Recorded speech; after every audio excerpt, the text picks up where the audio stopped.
qui ne laisse pas partir quand même. Hein. Oui, ça a du mal à sortir. Hein. C'est surtout les échappés qui ont du mal à creuser l'écart. Et encore l'équipe Cofidis, à l'attaque. Hein. Oui, c'est Di Gregorio qui est devant pour l'équipe Cofidis. Oui, qui a quitté l'équipe Astana cet hiver. Si vous ne le saviez pas, bien maintenant vous en êtes informé. Il est toujours brillant, hein. Lui qui a gagné l'étape de Biot l'an dernier sur Paris-Nice le samedi. Le peloton ne laisse pas trop filer quand même. Hein.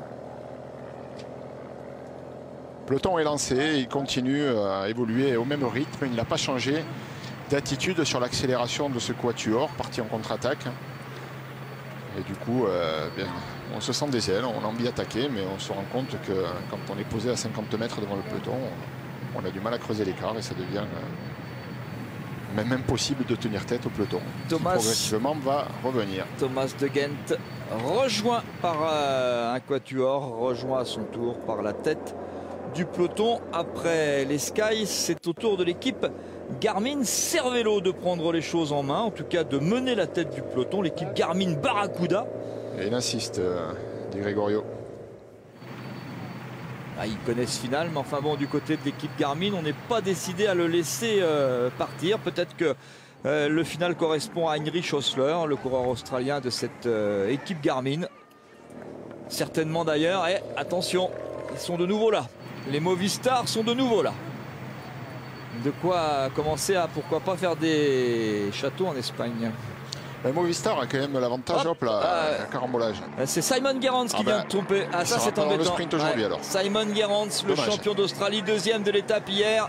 Le mano à mano Gerrans-Valverde n'aura pas lieu aujourd'hui parce qu'à 6 km de l'arrivée, il a pris une bonne gamelle en plus. Sonné Simon Gerrans.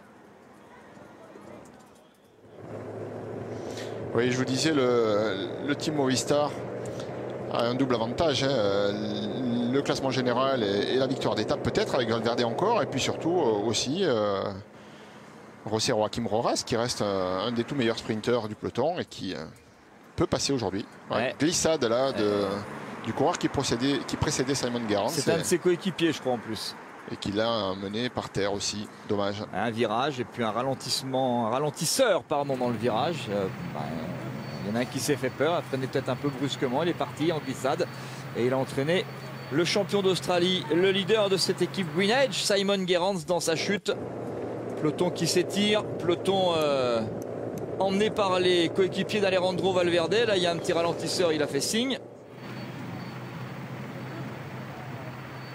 Wiggins ne s'est pas trompé dans la roue, le maillot jaune dans la roue du maillot vert. Damiano Cunego qui est là à droite de la route. Du côté des BMC, on se rapproche aussi. Alors il manque un peu de monde hein, du côté de l'équipe BMC désormais. Mais bon, avec Van Garderen, on est en position de force au classement général puisque TJ Van Garderen est troisième, je le rappelle, du classement général. C'est pour ça que l'équipe BMC travaille là dans la route de Bradley Wiggins. Roras, je l'ai aperçu. Ah, la fin d'étape est compliquée avec tous ces ralentisseurs. Les îlots directionnels et il y a dans moins d'un kilomètre là une descente très rapide. Au bas de la descente, un rond-point délicat à négocier. Tout petit rond-point. On peut passer des deux côtés, mais ce sera très délicat à négocier. La trajectoire est tendue. Il va falloir passer quasiment en file indienne et les coureurs n'ont pas l'occasion de voir ça auparavant, donc ça risque d'en surprendre quelques-uns. Et Roras vient se mettre dans la roue d'Alejandro Valverde. Ils sont bien équilibrés là pour l'instant les Movistar, même si c'est de nouveau les coéquipiers de Levi Leipheimer et de Sylvain Chavanel qui viennent de reprendre la tête du peloton. Damiano Cunego en 6e position. Bradley Wiggins bien calé là en 10e position. Qui revient sur la gauche de la route et un petit peu tout seul là, Bradley Wiggins dans ce final. Ça ne devrait pas lui poser trop de problèmes. Regarde, il ne va pas prendre de risques, pas passer trop vite, se mettre dans la roue de Roras. Il veut absolument être dans la roue de Valverde hein, parce qu'il veut pas, il sait qu'il peut perdre encore des secondes aujourd'hui. 20 secondes c'est bien. Si Valverde gagne l'étape et prend les 10 secondes de bonification et Wiggins rien du tout, il revient à 10 secondes et c'est plus la même chanson. Et c'est bien ce que l'équipe Movistar est en train d'essayer de faire. Regardez à quelle vitesse cette équipe, le coéquipier d'Alejandro Valverde est en train d'emmener la tête d'un peloton qui s'étire. Sylvain Chavanel en 7e position dans la route de Bradley Wiggins. Roras qui se retourne. Je pense que ça ressemble à Kirienka, non? Il fait un sacré boulot, c'est ça votre rond-point là. Il y en a un qui est allé tout droit, il y en a deux qui est de 3, 4 tout droit. Heureusement que ce sont des artistes, des équilibristes. C'était compliqué, vous l'aviez dit. C'était pas facile de passer, il faut se pousser sur les bas-côtés. Mais ça passe. Ça passe, sans casse. Comme quoi, là c'est Pierrick Fédrigo qui est en queue de peloton. Enfin, des fois, il faut être prudent, il faut se cacher derrière les arbres. Là, vous avez raison. C'est un peu désorganisé quand même le peloton en général. Un petit peu la tête, ça réduit en tout cas la vitesse de tête du peloton. Valverde en 2, Roras en 3. Thierry, on attaque ici la côte de Bourran maintenant, ça va grimper à nouveau. Et c'est Valverde qui prend maintenant tout seul les commandes de ce peloton avec l'accélération à gauche de José Joaquim Roras. Bradley Wiggins ne quitte pas la roue d'Alejandro Valverde. Roras ne va pas travailler pour lui. On travaille pour la victoire d'étape d'Alejandro Valverde encore aujourd'hui comme hier. Sylvain Chavanel très bien placé en 3e, 4e position. Maxime Montfort en 5e position. Thierry, il va manquer du personnel là chez Movistar pour tenir bon jusqu'au bout. Parce que Roras, il va avoir du fil à retordre là, pour contenir les accélérations, les contre-attaques au sommet de la côte. Ça va être un petit peu compliqué. Il ne reste plus beaucoup d'équipiers là autour de Valverde. Une fois qu'ils auront basculé, d'ailleurs on ne bascule pas, après le sommet de cette côte de Bourran, virage à gauche et c'est tout en faux plat. Et là c'est le bon moment pour placer une attaque. Je pense à Chavanel par exemple. S'il en a les moyens à ce moment-là, il ne faut pas hésiter. Et à droite de la route, Maxime Montfort. C'est Clauden ici.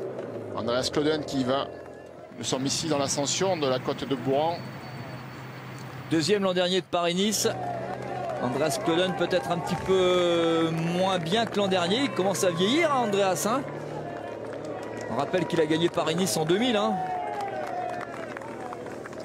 Ça y est, il a basculé là. Il vient de passer le sommet.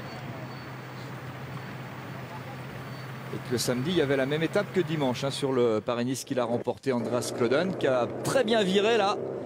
1,7 km de l'arrivée. Pour l'instant, ça ne perturbe pas José Joaquim Roras avec Alejandro Valverde dans la roue. C'est une histoire de bonification. C'est pas seulement une histoire de victoire d'étape, alors que là, c'est Frank Schleck qui a été lâché, tout comme Tony Martin. Andreas Clauden continue, mais l'écart ne se creuse pas avec la tête de peloton, avec le champion d'Espagne, José Joaquim Roras, qui se sacrifie pour son leader, pour le maillot vert, pour Alejandro Valverde, alors que Sylvain Chavanel est bien, hein, là, il est bien placé en 5-6e position. Ça peut être le jour de Sylvain. En tout cas, Bradley Wiggins n'a pas intérêt à revenir sur Clauden. Hein. Clauden est quand même déjà à quelques longueurs en classement général. Il est à plus de 4 minutes. Et si Clauden allait jusqu'au bout, s'il remportait l'étape, eh bien ce sont les bonifications qui sont empochées. Donc c'est plutôt une bonne opération pour Bradley Wiggins. Et il ne va certainement pas faire rouler ses équipiers. Mais bon voilà, Cunego est là, il est motivé. A priori. Il va peut-être sauver la mise de l'équipe Movistar qui était un petit peu, qui s'est précipité dans l'affaire et qui a oublié en route quelques-uns de ses équipiers. Il a pu ses jambes de 20 ans, 36 ans, hein, Andreas Clauden. 24 victoires déjà. Enfin, 24 victoires pour son palmarès. Andreas Clauden qui craque un peu. Cunego en danseuse. C'est dur, hein, ça remonte.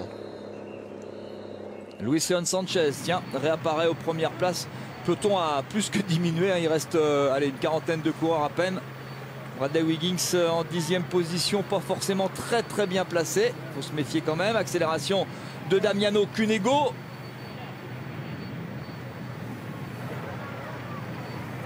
Ah, ça va être un sprint de costaud ici.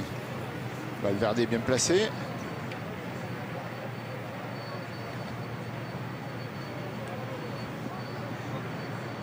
Je crois que c'est Grigabolé qui est dans la roue, qui était dans la roue de Cunego aussi. Attention, il va vite, hein, Grigabolé. Hein.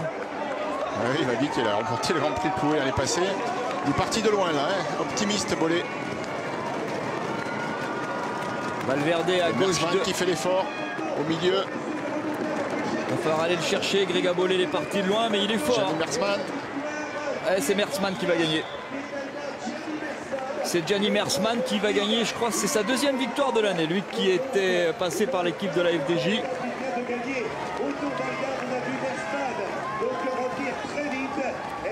Il est parti de loin, Grigabolé. Jonathan Hiver n'était pas trop mal placé. Gianni Mersman est 3e hier, confirme, hein, il est en forme en ce début de saison. Il a besoin d'air. Hein. Et belle victoire. Il faut récupérer, hein, parce que là c'est un effort violent. Et une fin d'étape qui finalement aurait été différente de ce qu'on pouvait penser. Une explication entre sprinteurs, grimpeurs et finalement les grands, les favoris pour la victoire finale ne se sont guère expliqués.